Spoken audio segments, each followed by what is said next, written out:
ஒரு படம் பார்க்க தியேட்டருக்கு போறோம். First day first show. ஹீரோட என்ட்ரிக்கு எல்லாரும் விசில் அடிச்சு பேப்பரை பிரிச்சு வீசி கொண்டாட்டமா இருக்கும். ஆனா அதே அந்த படம் முடிச்சு தியேட்டரை விட்டு வெளியே வரும்போது சில சமயம் நமக்கு மனசுல அந்த ஹீரோ தான் நிக்கணும்னு கிடையாது. அந்த படத்துல வந்து ஒரு அம்மா கேரக்டர், இல்ல ஒரு அப்பா கேரக்டர், இல்ல ஒரு நண்பன் கேரக்டர், மேபி ஒரு வில்லன் கேரக்டர் கூட நம்ம மனசுல நிக்கலாம். நம்ம ஊரை பொறுத்த வரைக்கும் இந்த ஹீரோ வர்ஷிப்பிங் அப்படிங்கிறது ரொம்ப ரொம்ப அதிகம். அதுல எந்த விதமான தப்பும் கிடையாது. பட் அந்த ஹீரோ அப்படிங்கிற அந்த கேரக்டரை நம்ம கூட ரொம்ப ரியாலிட்டி கூட கனெக்ட் பண்றது யாரு அப்படின்னு பாத்தீங்கன்னா அவங்க பக்கத்துல இருக்க சப்போர்ட்டிங் ஆக்டர்ஸ் தான்.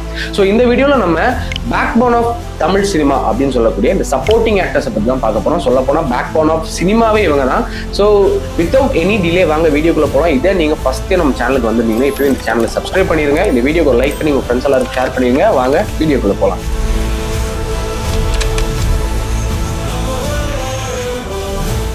ஸோ ஃபர்ஸ்ட் ஆஃப் ஆல் ஒரு சப்போர்ட்டிங் ரோல் இல்லை ஒரு சப்போர்ட்டிங் கேரக்டரோட ரோல் என்ன அப்படின்னு கேட்டீங்கன்னா பொதுவாக எல்லாரும் மனசுல என்ன இருக்கும்னா ஒரு க்ரௌட்ல நின்று கை தட்டுறது இல்லாட்டி வெறும் காமெடி பண்றதுக்கு மட்டும் வர ஒரு ஆர்டிஸ்ட் தான் அந்த சப்போர்ட்டிங் ஆக்டர்ஸ் அப்படின்னு வந்து நினைச்சிட்டு இருக்காங்க. பட் அது முற்றிலும் தப்பு. ஏன் அப்படின்னு கேட்டீங்கன்னா ஒரு படத்தோட பேக் போன் நான் மென்ஷன் பண்ணல. ஏன்னா ஒரு படத்துல வரக்கூடிய ஒரு ஹீரோ கதாபாத்திரம் எடுத்துக்கோங்க, அவர் பண்ணக்கூடிய ஃபேண்டசியான விஷயங்கள் எல்லாத்தையுமே ஆடியன்ஸ் கூட ரியாலிட்டியா மாத்தி கனெக்ட் பண்ணக்கூடிய வேலையை செய்யறது இந்த சப்போர்ட்டிங் ஆக்டர்ஸ் தான். இப்போ ஒரு ஃபைட் சீன் எடுத்துக்கிட்டீங்கன்னா ஒரு ஹீரோ வந்து அங்க சண்டை போட்டுட்டு இருக்காரு, பக்கத்துல இருக்க ஒரு ஆள் வந்து குலுங்கி சிரிச்சா நமக்கு அந்த ஃபைட் வந்து சுத்தமா கனெக்ட் ஆகாது. ஸோ அதே மாதிரிதான் ஒரு ஃபைட்ல வந்து பக்கத்துல இருக்க ஆள் எவ்வளோ எமோஷனை அங்க வெளிக்காட்டுறாரோ அதை பொறுத்து தான் ஹீரோ அங்க போடுற ஃபைட் வந்து மக்கள் கூட கனெக்ட் ஆகும். ஸோ திரும்பவும் நான் அதே வார்த்தையை பயன்படுத்துறேன். பேக் போன் ஆஃப் சினிமா அப்படிங்கிறது இந்த சப்போர்ட்டிங் ஆக்டர்ஸ் தான். எமோஷனல் ஆங்கரிங், அதாவது ஒரு படத்துல வரக்கூடிய எமோஷனை ஆடியன்ஸ் கூட ரொம்ப கனெக்டடா வச்சுக்கிறது இந்த சப்போர்ட்டிங் ஆக்டர்ஸ் தான். ஃபார் எக்ஸாம்பிள் சொல்லணும் அப்படின்னு பாத்தீங்கன்னா விக்ரம் வேதா படத்துல மக்கள் செல்வன் விஜய் சேதுபதியா இருக்கட்டும் இல்ல மாதவனா இருக்கட்டும் ரெண்டு பேரும் சூப்பரா பர்ஃபார்ம் பண்ணிருப்பாங்க. நம்ம எல்லாரும் அவங்கள வந்து கொண்டாடி தள்ளிட்டோம் அப்படின்னு சொல்லலாம். ஆனா அந்த படத்துல கதிர் பண்ணியிருக்கக்கூடிய புலிங்கிற கேரக்டர் மட்டும் இல்லைன்னா விஜய் சேதுபதி அவர்களோட அந்த வேதா கேரக்டரோட எமோஷனல் வந்து சுத்தமா ஆடியன்ஸ் கூட கனெக்டே இருக்காது. அந்த கேரக்டருக்கு ஒரு எமோஷனல் டெப்தே கிடைச்சிருக்காது. அண்ட் அதே மாதிரிதான் விக்ரம் படத்துல பாத்தீங்கன்னா ஃபகத் ஃபாசில் அவரோட பெர்ஸ்பெக்டிவ்ல தான் அந்த படம் ஃபுல்லா நகரும்.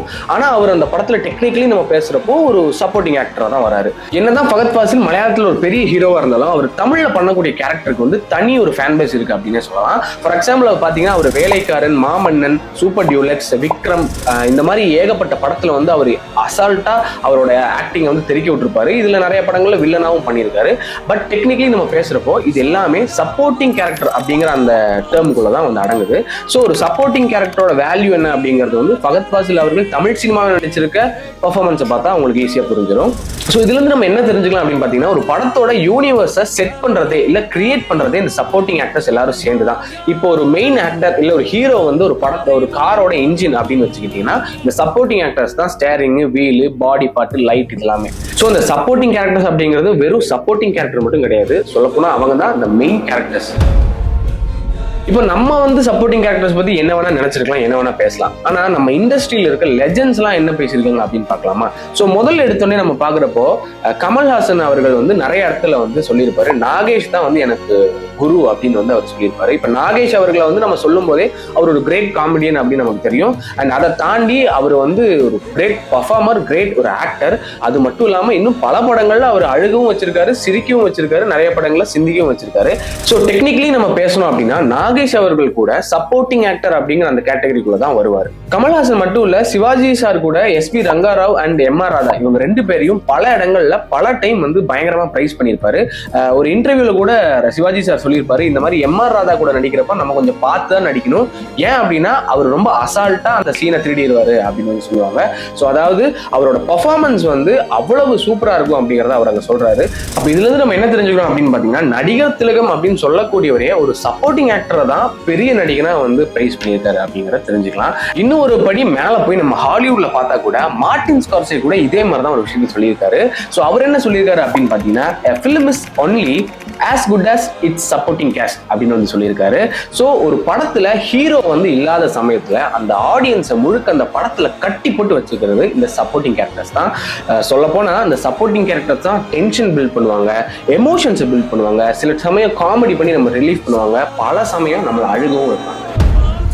அண்ட் ஒன் மோர் திங், நமக்கு ரொம்ப ஸ்பெஷலா இருக்கிறது என்ன அப்படின்னு பாத்தீங்கன்னா, நம்ம பிலிம் இண்டஸ்ட்ரியை சேர்ந்த வெற்றிமாறன், தியாகராஜ குமாரராஜா, மாரி செல்வராஜ் இவங்க எல்லாருமே இவங்க உங்க படத்துல சப்போர்ட்டிங் ஆக்டருக்கு பயங்கரமான ஒரு ஸ்கோப் கொடுக்குறாங்க. பயங்கரமான ஒரு நல்ல கேரக்டர் கொடுத்து அவங்கள நம்ம மனசுலயே நிக்க வைக்கிற மாதிரி ஒரு விஷயத்தை செய்யறாங்க. இப்ப நீங்க பாத்தீங்கன்னா வடச்சென்னையில பாத்தீங்கன்னா அமீர், சமுத்திரகனி, கிஷோர், ஆண்ட்ரியா, டேனியல் பாலாஜி இவங்க எல்லாருமே லீட் கேரக்டர்ஸ் தான், ஆனா சப்போர்ட்டிங் ஆக்டர்ஸ் தான்.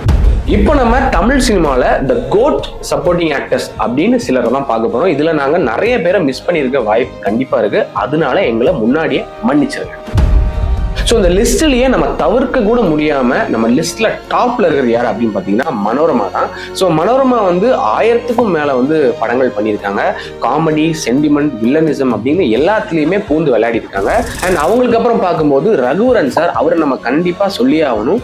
அவர் வந்து வில்லனா ஏகப்பட்ட படத்துல பார்த்திருப்போம். ஸோ அந்த மாதிரி வில்லனிசமும் அவரால் பண்ண முடியும். அதே மாதிரி யாரடி நீமோனி படத்துல இருக்க ஒரு ஸ்ட்ரிக்டான பட் ஒரு லவ்விங் அப்பா கேரக்டர் அதுவும் அவரால் பண்ண முடியும். இன்னுமே அவரோட வாய்ஸ், அவர் டைலாக்ஸ்ல கொடுக்கக்கூடிய பாஸ் இதெல்லாம் வந்து நம்ம என்னைக்காவது சீன்ஸ்ல பார்க்கும்போது ஸ்டில் இட்ஸ் மேஜிக்கல் தான்.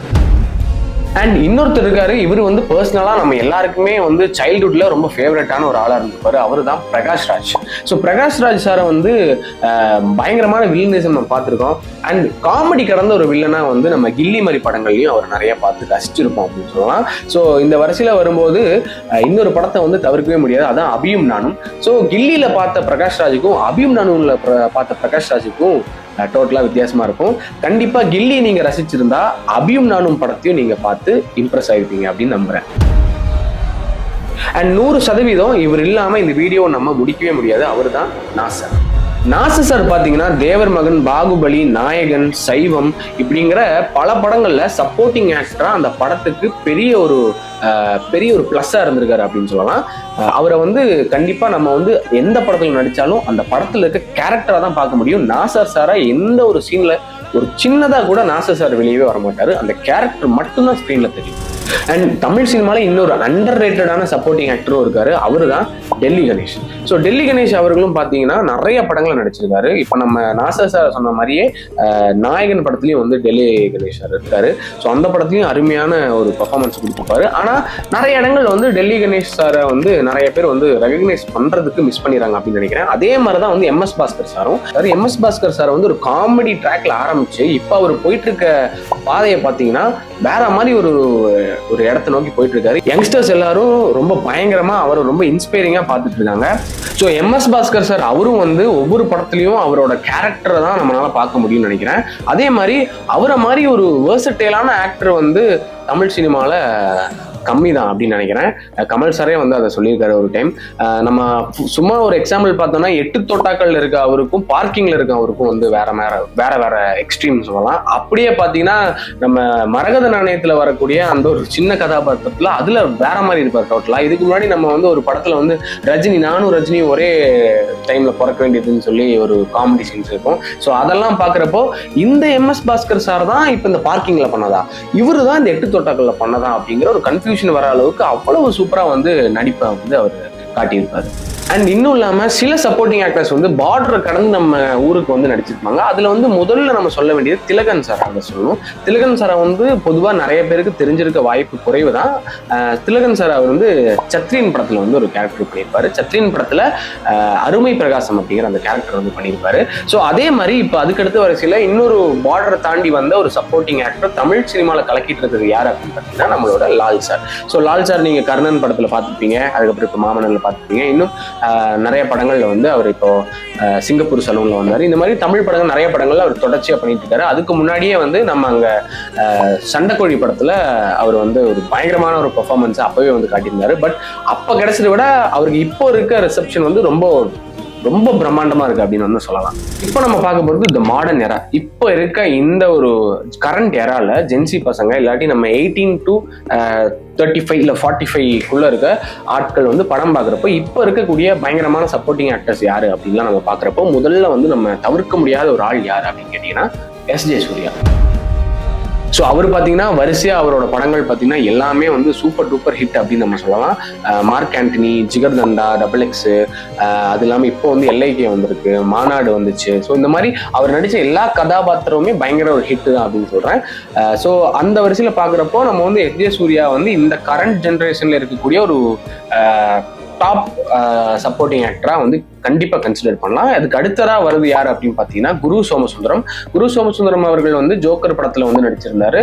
அதுல ஒரு national award winning level performance. And அதே ஃபார்ம்ல அப்படியே போய் மலையாளம் சினிமால மின்னல் முரளி படத்துல வந்து அவர் வந்து ஒரு வில்லன், ஷிபு அப்படிங்கிற ஒரு கேரக்டர் வந்து வில்லன் அப்படிங்கிற ஒரு கேரக்டரா இருந்தாலுமே அவர் நம்மளை அழுக வச்சாரு அப்படின்னு சொல்லலாம். ஸோ டெக்னிக்கலி அவரு வந்து அந்த படத்துல சப்போர்ட்டிங் கேரக்டர் தான். அண்ட் இதை தாண்டி இன்னும் நிறைய பேர் வந்து இந்த பார்டரை தாண்டி நம்ம ஊருக்கு வந்து பயங்கரமா கலக்கிட்டு இருக்காங்க. அந்த வரிசையில பாக்குறப்போ ஜோஜு ஜார்ஜ் இருக்காங்க, செம்பன் வினோத் இருக்காங்க, விநாயகன் அவர்கள் இருக்காரு, சைன்டம் சாக்கோ இருக்காங்க, அண்ட் காளிதாஸ் ஜெயராம் இருக்காங்க. இந்த மாதிரி ஏகப்பட்ட பேர் வந்து கேரளா இண்டஸ்ட்ரியிலேருந்து இங்க வந்து பயங்கரமான ஒரு பர்ஃபார்மன்ஸை காட்டி மக்கள் எல்லாருக்கிட்டையும் ஒரு நல்ல ஒரு வரவேற்பையும் நல்ல ஒரு அன்பையும் வந்து பெற்றிருக்காங்க அப்படிங்கிறதுல எந்த விதமான சந்தேகமும் கிடையாது. அண்ட் அதே மாதிரி நம்ம ஊர்லயும் இப்போ நிறைய வந்து புதுசா எமோஜ் ஆயிருக்க, இல்லைன்னா ஆல்ரெடி ட்ரை பண்ணி இப்போ ப்ராப்பரான ஒரு பொசிஷன் கிடைச்சிருக்க நிறைய சப்போர்ட்டிங் ஆக்டர்ஸை தொடர்ச்சியா நம்ம படங்கள்ல பாக்குறோம். அந்த வரிசையில பாக்குறப்போ ரமேஷ் திலக் டிமாண்டி காலனியில் ஆரம்பிச்சு இப்போ வந்து குட் நைட் படம் வரைக்குமே ஒரு சப்போர்ட்டிங் ஆக்டரா வந்து அந்த படத்தை வந்து பயங்கரமா பில்லர் மாதிரி தாங்கி பிடிச்சிருக்காரு அப்படின்னு சொல்லலாம். ஸோ அவர் ஒருத்தர் இருக்காரு. அண்ட் கலையரசன் இருக்காரு. கலையரசன் வந்து ஒரு சப்போர்ட்டிங் ஆக்டர்ல இருந்து இப்போ வந்து ஒரு ஹீரோவா மாறி திரும்ப ஒரு சப்போர்ட்டிங் கேரக்டரா பண்றாரு. அண்ட் கலையரசன் வந்து எந்த ஒரு படத்துல சப்போர்ட்டிங் கேரக்டரா பண்ணாலுமே அந்த படம் கண்டிப்பா நல்லா இருக்கும் அப்படிங்கிற மாதிரி ஒரு எண்ணம் வந்து நிறைய பேருக்கு இருக்கு அப்படின்னு சொல்றேன். அண்ட் யோகி பாபு வந்து இப்போ வந்து ஹீரோவாவும் பண்றாரு, காமெடியும் பண்றாரு. இப்போ நிறைய படத்துல யோகி பாபு மட்டும்தான் காமெடி பண்ணவே இருக்காரு அப்படின்னு சொல்றாங்க. இதுக்கு முன்னாடி வந்து நமக்கு நிறைய பேர் இருந்தாங்க, சந்தானம் இருந்தாங்க, விவேக் அவர்கள் இருந்தாரு, இந்த மாதிரி ஏகப்பட்ட பேர் இருந்தாங்க. பட் இப்போ காமெடிக்கு பஞ்சம் அப்படிங்கறதுனால யோகி பாபு தான் நிறைய படத்துல கேஸ்ட் பண்ணிருக்காங்க. பட் ஃபைனலா வந்து சில சப்போர்ட்டிங் ஆக்டர்ஸை அன்னோட்டிஸ்டா இருக்காங்க. அவங்க எல்லாருக்கும் நம்ம ஒரு ஷவுட் அவுட்டும் கொடுக்க போறோம். So stay tune. அண்ட் இதுக்கப்புறம் நம்ம பாக்குறப்போ இப்போ கின் கருணாஸ் வந்திருக்காரு. அவரும் வந்து அசுரன்ல எல்லாம் கொஞ்சம் நல்லா வந்து பெர்ஃபார்ம் பண்ணியிருந்தாரு. ஸோ ஃபியூச்சர்ல அவருக்கும் வந்து ஒரு நல்ல ஒரு ட்ராக் இருக்கலாம். அவரும் இப்போ டேரக்டரா அண்ட் ஹீரோ வேற கலரங்கிட்டாரு. ஸோ இதுக்கப்புறம் சப்போர்ட்டிங் ஆக்டரா பண்ணுவாரா அப்படிங்கிறது எனக்கு தெரியல, அவருக்கு தான் தெரியும். அண்ட் இதுக்கப்புறம் நம்ம அப்படியே பாக்குறப்போ வந்து ஆடியன்ஸும் வந்து பழைய மாதிரி கிடையாது. ஒரு படத்துல வந்து சும்மா டிக்கெட் எடுத்து போய் ஹீரோவை பார்த்துட்டு வர்றது மட்டும் கிடையாது. ஏன்னா ஒரு படம் ரிலீஸ் ஆச்சு அப்படின்னா சப்போர்ட்டிங் கேரக்டருக்கு கிடைக்க வேண்டிய அங்கீகாரம் ஆடியன்ஸ் வந்து கொடுக்குறாங்க. மீம்ஸ் போடுறாங்க, இல்ல ஸ்டோரிஸ்ல ஷேர் பண்றாங்க, அந்த ஆக்டர்ஸுக்கு போய் டிஎம் பண்றாங்க. ஸோ ஆடியன்ஸும் இப்போ வந்து சப்போர்ட்டிங் ஆக்டர்ஸ் அவங்க பண்ணக்கூடிய அந்த ஒர்க்குக்கான ரெகக்னிஷனை ப்ராப்பரா கொடுக்கவும் ஆரம்பிச்சிட்டாங்க அப்படின்னு தான் நினைக்கிறேன். ஸோ இப்போ வந்து ரீசெண்ட் டைம்ஸ்ல வந்த படங்கள்ல பயங்கரமான பெர்ஃபார்மன்ஸை காட்டி ஆடியன்ஸை பயங்கர என்கேஜிங்கா வச்சிருந்த சில சப்போர்ட்டிங் ஆக்டர்ஸை தான் இந்த ஷவுட் அவுட்ல பார்க்க போறோம். ஸோ அதுல வந்து முதல்ல நம்ம பார்க்க போகிறது காளி வெங்கட் அவர்கள், அண்ட் அதுக்கப்புறம் பாலசரவணன், அண்ட் அதுக்கப்புறம் ஜென்சன் திவாகர், TSK, கண்ணா ரவி, அருணாச்சலேஸ்வரன், ஹரீஷ்குமார். இவங்க எல்லாருமே வந்து ரீசெண்ட் டேஸ்ல நான் ரிலீஸ் ஆன படங்கள்ல பயங்கரமான ஒரு பெர்ஃபார்மன்ஸ் கொடுத்த ஆர்டிஸ்ட். இவங்க எல்லாரையும் நீங்களும் வந்து கண்டிப்பா அடுத்த படங்கள்ல இவங்க பேரை தெரிஞ்சு வச்சு இவங்க நோட் பண்ணுவீங்க அப்படின்னு நம்புறேன். ஸோ நீங்க என்ன நினைக்கிறீங்க? சப்போர்ட்டிங் ஆக்டர்ஸ் அப்படிங்கிறவங்க வந்து வெறும் ஒரு சப்போர்ட்டிங் ஆக்டர் மட்டும் கிடையாது, அவங்க தான் அந்த கதையவே கட்டி இழுத்து கொண்டு போறாங்க அப்படிங்கிறது நீங்க அதுல கான்ஃபிடண்டா இருக்கீங்களா, இல்ல நீங்க அதையும் ஏத்துக்கிறீங்களா, உங்களுக்கு அதுல ஏதாவது முரண் இருக்குன்னா மறக்காம கமெண்ட்ல சொல்லுங்க. நான் எந்தெந்த சப்போர்ட்டிங் ஆக்டர் மிஸ் பண்ணியிருந்தோம், இல்ல உங்களுக்கு ரொம்ப பிடிச்ச சப்போர்ட்டிங் ஆக்டர் யாரோ அவங்களையும் மறக்காம கமெண்ட்ல மென்ஷன் பண்ணுங்க. மேலும் இதே மாதிரி இன்னொரு வீடியோல சந்திக்கிறேன். அதுவரை நன்றி, வணக்கம்.